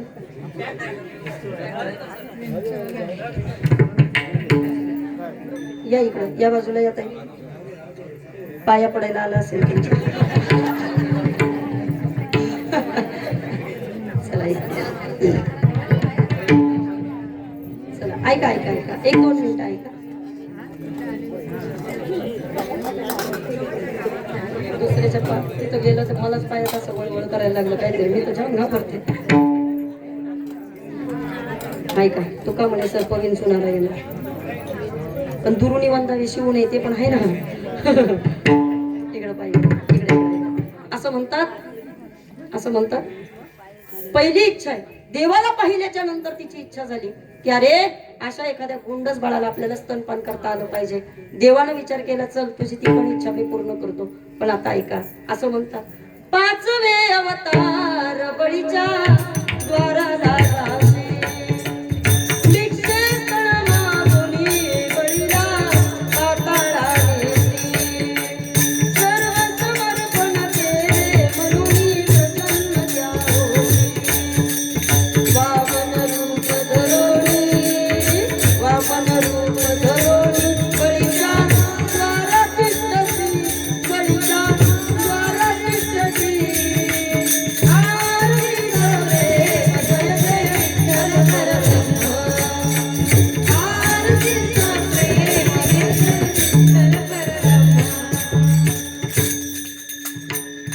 अवतार बळीच्या द्वाराला जशी भिक्षस्थळ मागवणी बळीला पाताळा नेसी. बळीला पाताळात घातलं. आता मला इथं बसलेल्याने सांगा आपल्या डोळ्यात देखत आपला बाप जिनं पाताळात जाताना पाहिला तिची आता खरंच ती इच्छा तशीच्या तशी राहिली असेल का? नाही. मग ऐका.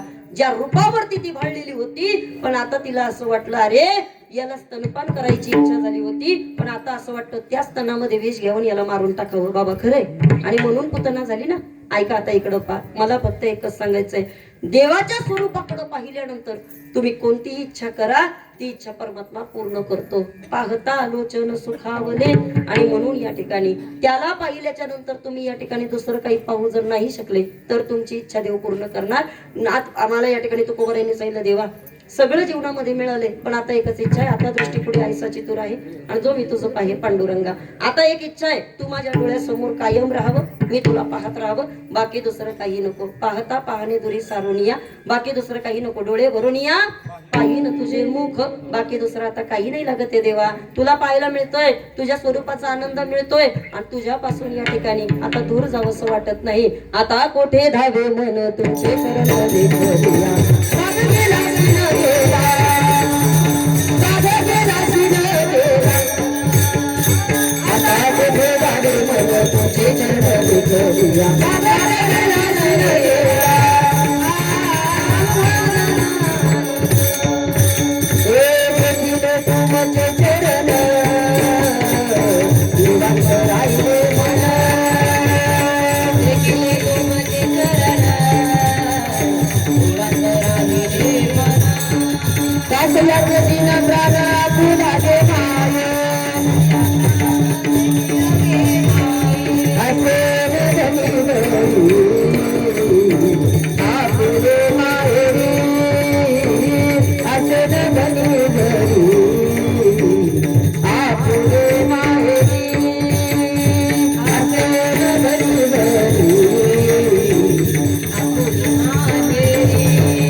आता दृष्टीपुढे आईसाची तूर आहे आणि जो मी तुझं पाहे पांडुरंगा. का अवस्था झाली? महाराजांनी सांगितलं, लाचावले म्हणू लागलीसे गोडी आणि हे जीवेनं सोडी आईसे झाले किंवा आईसे केले. देवा, अरे असं काहीतरी तू केलं का आता दुसरं कशाचं वेळ लागत नाही. ऐकताय बाबा तुम्ही? आले आले विचारलं, बाबा हाताला काय झालंय? बाबानं सांगितलं, काही नाही ताई, थोडी प्रकृती खराब आहे. मला काय विचारायचंय? आता या वयात बाबा नसते जरी कीर्तनाला आले चाललं नसतं का?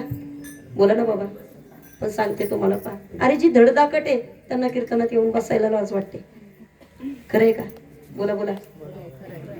ज्यांची कीर्तन ऐकून बाबा कान तृप्त झाली, ज्यांचं आयुष्य सार्थकी लागलं, ज्यांनी फक्त परमार्थ जगलेत बाबा, आणि अशी लोक येऊन जेव्हा काही झालं तरी चालेल ताई, ऐकू दे दोन शब्द देवाचे, याला म्हणायचं समाधान. माणसं प्रपंचात समाधान शोधतात. ते कधीतरी या जुन्या लोकांकडे पाहून विचारा, कशाचं समाधान आहे, कशाचं चेहऱ्यावरचं तेज आहे, कशाचं नेमकं काय मिळालं. या लोकांना बाबा काय काजू बदाम खायला होते का तेव्हा? झोपले काय बाबा? त्यांना काजू बदाम होते. बरं दादा काय होतं यांच्या राज्यामध्ये? अहो काबड कष्टाशिवाय काही नव्हतं. याच्या त्याच्या गाड्याला हात करून बाबा लांब लांब पर्यंत यांनी काकडे केले. यांनी लांब लांब पर्यंत जाऊन सप्ते सांभाळले. यांनी लांब लांब पर्यंत जाऊन 8-8 दिवस लोकांच्या दारात राहून बाबा जागर केला. कोण काय वेळेला त्यावेळेला खरंच इतकी परिस्थिती होती? काही नव्हतं. असा मंडप होता? बोला बोला. असा माईक होता?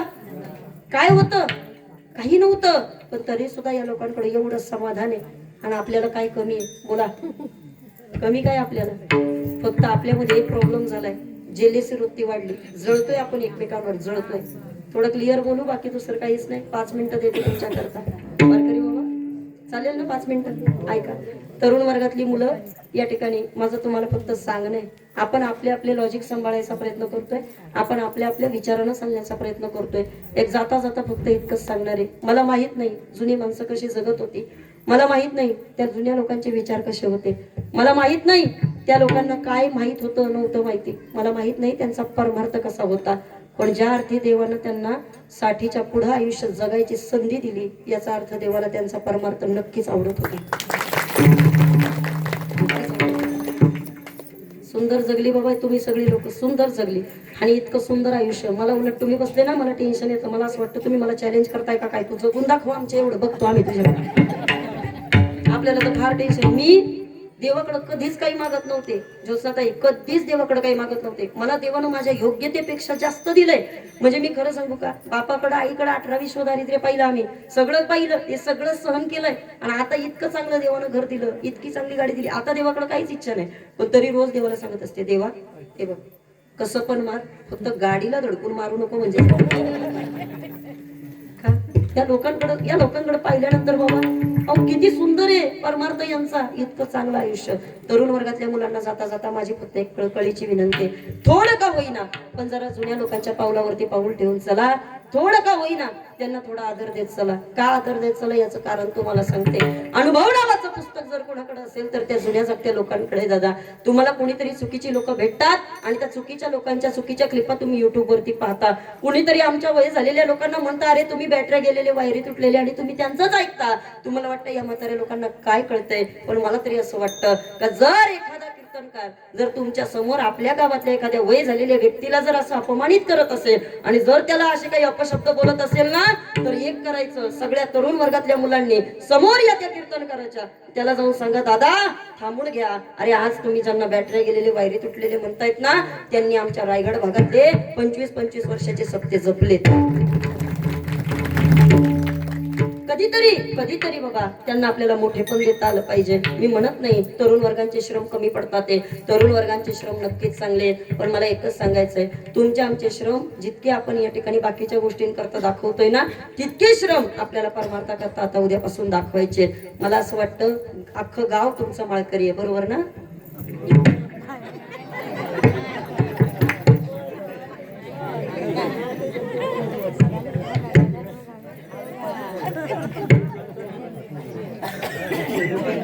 आजचा दिवस माळकरी उत्तर दिलं बाबा तुम्ही, तेवढी तरी माझी किंमत ठेवली. बाकी आजचा दिवस तर आजचा दिवस माळकरी. इकडे पहा माझ्याकडे. मला तुमच्या माळेविषयी काही बोलायचं नाहीये, कारण कोरोनात आमच्या काही वारकऱ्यांनी माळा काढल्यामुळे माझा त्यांच्यावरचाही विश्वास उडालाय. पण इकडे पहा, सांगते तुम्हाला, तुम्ही ऐकताय म्हणून सांगते बरं का, ऐका. खरंच तुम्हाला ताईचं बोलणं 2 मिनिटाकरता जर पटत असेल तर थोडं परिवर्तन करा.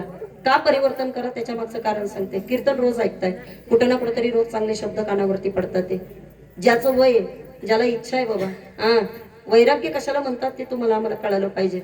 या जुन्या जागत्या लोकांकडे अजूनही तुम्ही कधीतरी पनवेलला चला, कधीतरी उरणला माझ्यासोबत कीर्तनाला चला. दादा नॉनव्हेज शिवाय पर्यायच नव्हता त्या लोकांना, काहीच पर्याय नव्हता त्या लोकांकडे, काहीच नाही ऑप्शन. जर त्या लोकांनी मांसाहार जर नाही केला तर ती लोक खाऊ शकत नव्हती.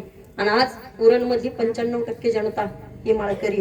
आपल्या पंढरपूरच्या वारीमध्ये वसई, विरार तिकडनं येणारी दिंडी तुम्ही चेक करा. 1000 रुपये बिशी 12 महिने काढतात बाबा ती लोक.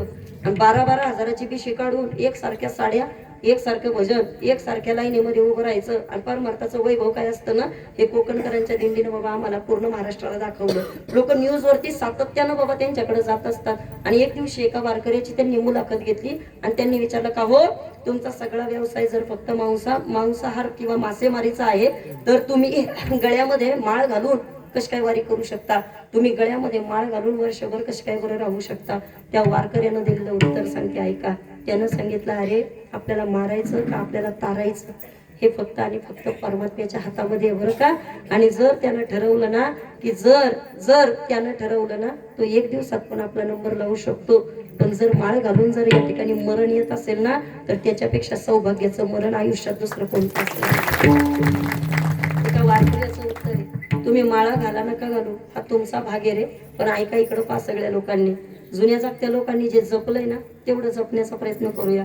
तरुण वर्गातल्या मुलांना माझी कळकळीची विनंती आहे, फॅशन आणि व्यसन या 2 गोष्टींमुळे समाज अधोगतीच्या मार्गाला गेला. दुसरं सांगते तुम्हाला, ऐका. तामशी लोकांनी तामशी वृत्तीचं खाणं खाल्लं ना, त्यांची बुद्धी सुद्धा बाबा तामस वृत्तीची होऊन जाते. घरामध्ये चिडचिड वाढते, आपोआप माणसं या ठिकाणी रागराग करायला लागतात. त्यांचे विचार चांगले नसतात हो, काहीच नाही चांगलं त्यांच्यामध्ये. तुम्ही पहा, तुमचं आणि या ठिकाणी त्या लोकांचं कधी जमू शकत नाही. हा परिणाम आहे. मी मांसाहार करणाऱ्या लोकांना नावं ठेवत नाही, मला त्यांच्याशी काही बाबा घेणं देणं नाही, पण मला फक्त एक सांगायचंय, तुम्ही जे खाता ते तुमच्या विचारात येतं, तुम्ही जे खाता ते तुमच्या वागण्यामध्ये येतं. आणि जर तुम्हाला वाटत असेल ना, अरे आपल्या बापदाद्यांचं बाबा आयुष्य चांगलं गेलं, या लोकांना कुणीतरी ताटेवर खाटेवर सांभाळलंय, 4-4 महिने मग ऋणात पडून राहायचं, पण घरातलं पोरग त्याचा राग करत नव्हतं, करत होतं का? बोला. आणि इथं बसलेल्या सगळ्या तरुण वर्गातल्या मुलांनी सांगा, देव न करो आपल्यावर 4 महिने बिछाण्यात पडायची वेळ आली तर आपली पोरं आपल्याला सांभाळतील का? बोला पटकन. तुम्ही जे खाताय ना तेच तुम्ही पोरांना खायला घालताय, आणि तुमची मुलं तुमच्यासारखी तामशी झालीत बाबा. तुमची पोरं तेच करतात, काय जे तुम्ही त्यांना दाखवताय, जे तुम्ही त्यांच्या समोर वागताय, तुमची मुलं तेच करणार आहे. आपण स्वतः मोबाईलवर राहिलो, पोरांना म्हटलं हे बाळा मोबाईल बघत बसू नको, पोरं ऐकणार आहेत का? पोरं ऐकणार नाही. ऐका सांगते तुम्हाला, पोरं तुमचं ऐकू शकत नाही. सुधीर दादा, एका पोरानं 8 दिवस शाळेमध्ये पोरग गेलं नाही. किती दिवस? 8 दिवस पोरग शाळेत गेलं नाही. आणि त्याला माहित होतं आता 8 दिवस आपला खाडा झालाय. 9व्या दिवशी बाबा या ठिकाणी योगायोगानं रविवार आला, त्याला म्हणते आता 10व्या दिवशी शाळेत जायचंय. इतकं हुशार पोरग होतं, जातानाच टक्कल करून गेलं.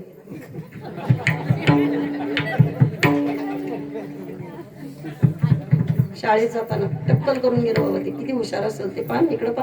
शाळेतल्या गुरुजींनी विचारलं, बाळा तू टक्कल केलं त्याच्या मागचं काय कारण आहे? तो म्हटलं, गुरुजी आजी. आता गुरुजीला असं वाटलं आपण रोज त्याच्या दारावरून जातो आणि रोज आपण त्याच्या घरापासून जातोय. आजी गेल्याचं कळलं, आपले विद्यार्थी बाबा त्याची आजी गेले, आपण तिथे गेलं पाहिजे ना, कमीत कमी तोंड दाखवायला तरी जावं. आणि मग त्याला इथे माहित नव्हतं. आणि गुरुजी नेमकी त्याच दिवशी संध्याकाळी निघाले. शाळा सुटली, पोरग उड्या मारत मारत आजीच्या मांडीवर जाऊन बसलेलं होतं. आणि तेवढ्यामध्ये गुरुजीला येताना पाहिलं. आजी म्हटली, बाळ तुझे गुरुजी येतात, तू नक्कीच काहीतरी खोडी केली असेल, जा आतमध्ये जाऊन बस, लपून बस. तो म्हटला, आजी लपायची गरज मला नाही.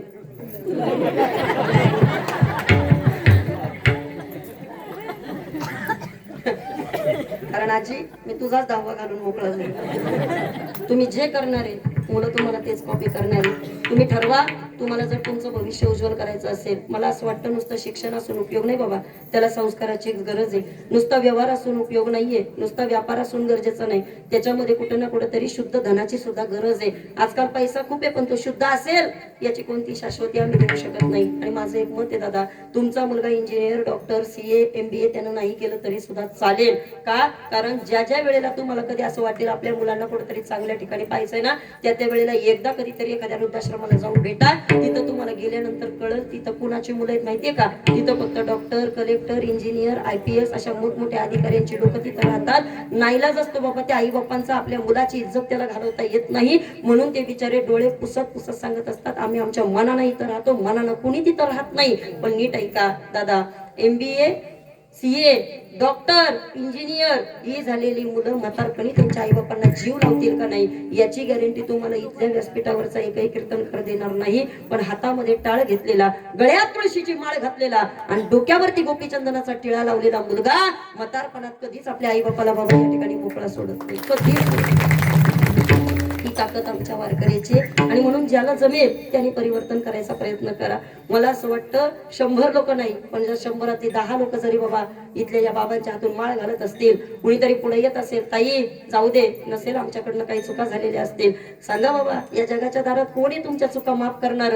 या जगाच्या दारात परमात्मेशिवाय आपल्या चुका माफ करणार कोणीच नाही. आणि कधीतरी त्याच्याकरता वेळ देता आला पाहिजे, कधीतरी त्याच्याकरता सुद्धा काही समर्पण करता आलं पाहिजे. ऐका इकडं पहा. आणि ते समर्पण करण्याकरता खरं तर आजचा दिवस आहे. ज्याला शक्य आहे ना त्याने या ठिकाणी काही गोष्टी टाळत चला. ज्याला शक्य आहे, मला वाटतं एक दिन में नहीं होगा, एक दिन में होगा नहीं होगा, लेकिन एक ना एक दिन जरूर होगा, लेकिन एक ना एक दिन जरूर होगा. सब्र कर बंदे, मुसीबत के दिन चले जाएंगे और हंसी उड़ाने वालों के चेहरे एक ना एक दिन उतर जाएंगे. मंजिल मिले ना मिले ये तो किस्मत की बात है, लेकिन हम कोशिश भी ना करे ये तो गलत बात है. आपण आपलं काम करत राहायचं, बाकी लोकांना जे करायचं ते करू द्या. चला झालं माझं कीर्तन. ही सेवा तुम्हा सर्वांच्या चरणी समर्पित करते. लाचा बोले म्हण लागले से गोडी ते जीवे बोली ऐसे केले. आणि तुका म्हणे आम्ही मागावे लढीवाळी पुरवावी आळी माय बापा. काय मागावं ते कळलं पाहिजे. उद्या छत्रपती शिवाजी राजांची म्हणजे माझ्या या ठिकाणी राजाची जयंती येणारी, आणि त्या राजाच्या जयंतीचं स्वागत तुम्हाला आम्हाला या ठिकाणी प्रत्येकाला करायचंय. पण राजाच्या जयंतीचं स्वागत करत असताना फक्त माझी कळकळीची विनंती आहे, सगळ्या तरुण बांधवांनी उद्या फक्त एक करा.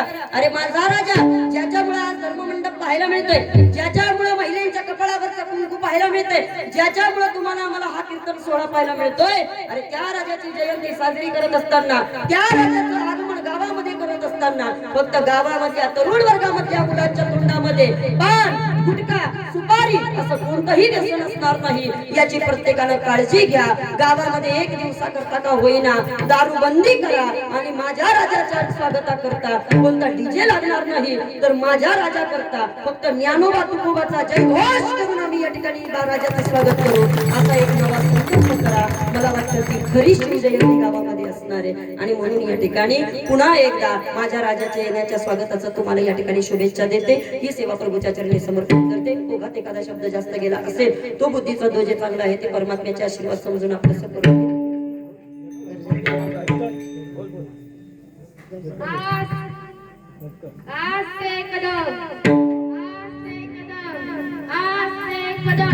महाराज गणपती गजपती भूपती प्रजापती सुवर्णरत्न श्रीपती अष्टवधान जागृत अष्टप्रधान वैस्थित न्यायालंकार मंडित शस्त्रास्त्र शास्त्र पारंगत राजनीती धुरंधर प्रौढ प्रताप पुरंदर क्षत्रिय कुलावंत श्रीवर्धनाधीश्वर राजा श्री श्री श्री छत्रपती शिवाजी महाराजांचा विजय. जय भवानी जय शिवाजी महादेव महादेव. एकदा टाळी वाजवता करता. ज्ञानोबाचा जय घोष करूया आणि ज्ञानोबाच्या जय घोषाने या ठिकाणी कार्यक्रमाचा शेवट करूया. चालेल ना? ज्ञानोबा माऊली तुकाराम, ज्ञानोबा माऊली तुकाराम, ज्ञानोबा माऊली तुकाराम. टाळी टाळी टाळी. माऊली तुकाराम, ज्ञानोबा माऊली तुकाराम, ज्ञानोबा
आदरणीय हरिभक्त परायण आमचे असणारे सुधीरजी महाराज पातेरे संपूर्ण कार्यक्रमाचं या ठिकाणी मार्गदर्शक आदरणीय गुरुवारी हरिभक्त परायण सुरेशजी महाराज पातेरे ज्यांच्या विनंतीला मान देऊन बऱ्याच वेळेला या कार्यक्रमाकरता येणं होत असतं. या ठिकाणी मान्यवरांचे आभार व्यक्त करते आणि सेवा प्रभूच्या चरणी समर्पित करते. विठ्ठल जय